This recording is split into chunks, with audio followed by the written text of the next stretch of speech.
Romford police have been on the phone to ask, what were your whereabouts yesterday? I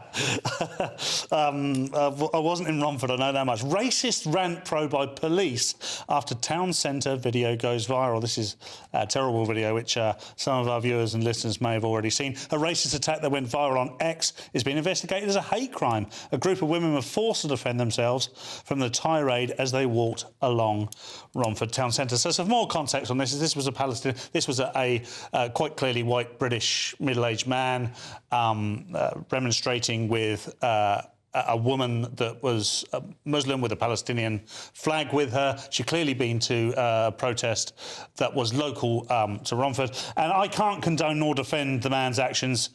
Never would either, by the way, because what he's essentially done has been extremely threatening, given all the usual racist trope about, you know, go back to where you come from, etc., etc. One thing I would say, and to add a little bit of balance, and sometimes these things do need it, is there was no context. We saw it mid-rant, we saw it happening, and we don't know what happened previous. And we mustn't forget, this is against the backdrop of very, very high tensions. People are getting fed up.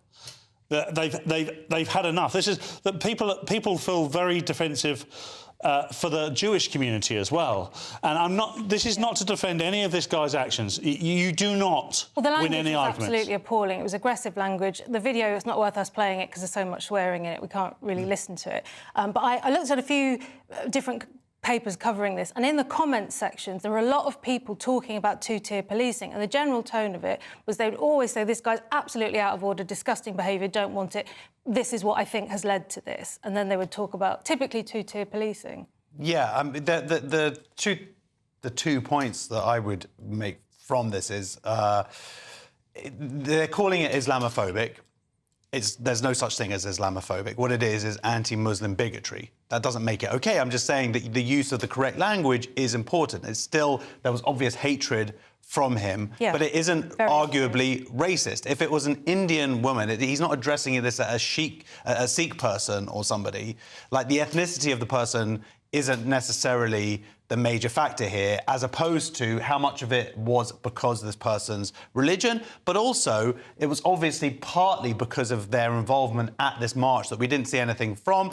We know at these marches that there is hate there addressed in terms of call for genocide of Jews from the river to the sea, the chanting for an intifada, which is the murder of Jews around the world. So there's a sort of hypocrisy. I'm not saying two wrongs make a right, but the fact that he addresses and says he's talking about how saying, well, you're, you know, talking about how the rockets have been fired into Israel, and that's something that this person seemingly supports. You know, it's a bit more blurred than we might think, but his behaviour is unacceptable. The problem is, he's a bloke. I guess he looks 6 foot, she looks 5'2", something like that. It's just that part of it is completely unacceptable. And there are people in the comments saying, would you do that to a group of Muslim men? Well, no. Highly unlikely. Yeah, absolutely. Yeah. So it's not the way to go about things. It is hateful. I just don't agree with the word Islamophobia. Or, in this case, I don't know if it is a racist attack. It was a hateful attack, though, for sure. It was. It certainly was.